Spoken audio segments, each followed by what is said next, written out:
আসসালামু আলাইকুম, আমি কেয়া রহমান আমার কুকিং চ্যানেল থেকে আপনাদের সাথে আবার একটা ব্লগ শেয়ার করছি। আশা করছি আপনাদের কাছে অনেক ভালো লাগবে।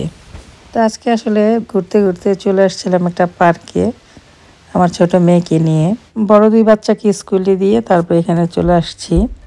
তো এখানে বসে বসে আসলে চিন্তা করতেছিলাম বাংলাদেশে আসলে বাচ্চা পালা সহজ না বিদেশে বাচ্চা পালা সহজ। আমার এই ছোট্ট জ্ঞানে আসলে মনে হলো যে আসলে দুনো জায়গাতে একই রকমই কষ্ট। আসলে বিদেশে যারা আসে, যাদের আসলে পরিবারে কেউই থাকে না আশেপাশে এবং প্রথমবারের মতো মা হন, তাদের আসলে লাইফটা একদমই ডিফারেন্ট। তো আশেপাশে দেখা যায় অনেক মানুষই থাকে, তো এক একজনে আসলে এক এক টাইপের বুদ্ধি দেয়। তো সেগুলো আসলে একদমই অ্যাভয়েড করে আপনি আপনার মায়ের সাথে আলাপ করবেন এবং মা কিভাবে আপনাদেরকে লালন পালন করছে ঠিক সেইভাবেই বাচ্চা লালন পালন করার চেষ্টা করবেন। এতে আসলে আপনি উপকৃত হবেন।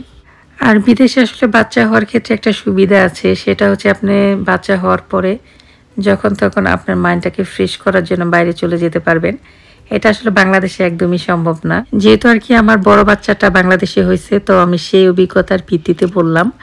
বাংলাদেশে আসলে চাইলে আপনি বাইরে চলে যেতে পারবেন না বাচ্চা নিয়ে, আপনার বাসার ভিতরেই থাকতে হবে।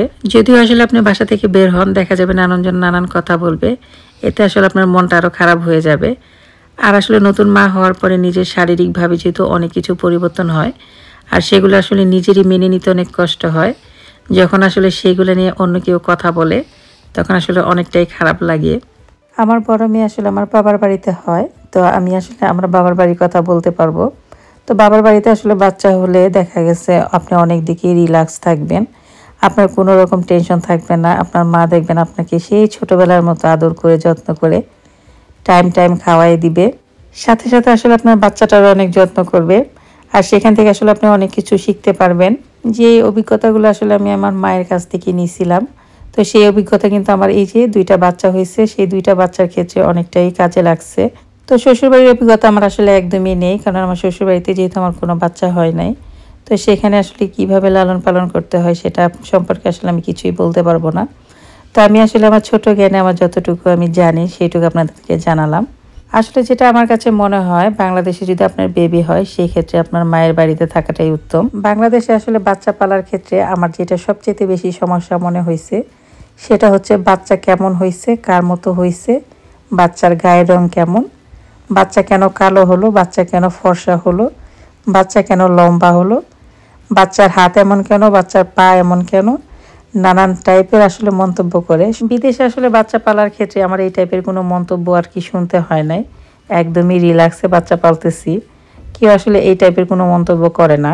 তো এই সমস্যাটাই আসলে বেশি পরিমাণে ছিল বাংলাদেশে। তো এখানে বাচ্চা পালার ক্ষেত্রে আসলে এই সমস্যার সম্মুখীন হই নাই। একটা ছোট্ট মানুষকে আসলে ধীরে ধীরে বড় করতে গেলে আপনি দেশে থাকেন বিদেশে থাকেন যেখানেই থাকেন না কেন, কষ্ট আপনার হবেই। যদি আসলে মানসিকভাবে শান্তি নিয়ে বাচ্চা পালতে চান সেই ক্ষেত্রে আমি বলবো বিদেশটাই বেস্ট, কারণ এখানে আসলে আপনাকে নিয়ে কেউ মন্তব্য করবে না, আপনার বাচ্চা নিয়ে মন্তব্য করবে না, আপনি কিভাবে বাচ্চা পালতেছেন সেটা নিয়েও কেউ মন্তব্য করবে না। এখানে আসলে আপনার ব্যক্তি স্বাধীনতা আছে, এখানে আসলে আপনাকে কেউ কটু কথা বলার মতো সাহসও পাবে না, যেটা আর কি দেশে মানুষ সহজেই করে ফেলে। এই তো আমরা মা মেয়েরা ঘোরাঘুরি করে বাসায় চলে আসলাম। তো আমি একটা শপিং মলে গেছিলাম, সেখানে যাওয়ার পরে এই যে প্যান্টটা আমার অনেক পছন্দ হলো, তো এক ভাবির জন্য আর কি কিনে নিয়ে আসলাম। কিছুদিন পরে আর কি ভাবির বাসায় একটা ছোট প্রোগ্রাম আছে, তো ভাবলাম যে ভাবিকে একটা ফ্রাই প্যান গিফট করে দিব। তো এই যে রাতের বেলা আমি খাওয়া দাওয়া করতেছিলাম আর আমার হাজব্যান্ড আমার জন্য এক বাটি বিরিয়ানি নিয়ে আসছে, তো সেই বিরিয়ানিটা আমি আর কি ট্রাই করতেছিলাম। তো আজকে আসলে পার্কে বসে বসে আমার এই কথাগুলো মনে পড়তেছিল, তো এর জন্য আপনাদের সাথে শেয়ার করলাম। তো আমার কাছে আসলে যেটা বেস্ট মনে হয়েছে সেটাই আর কি আপনাদের সাথে শেয়ার করলাম। তো ভালো থাকবেন, আজকের মতো এই পর্যন্তই। আসসালামু আলাইকুম।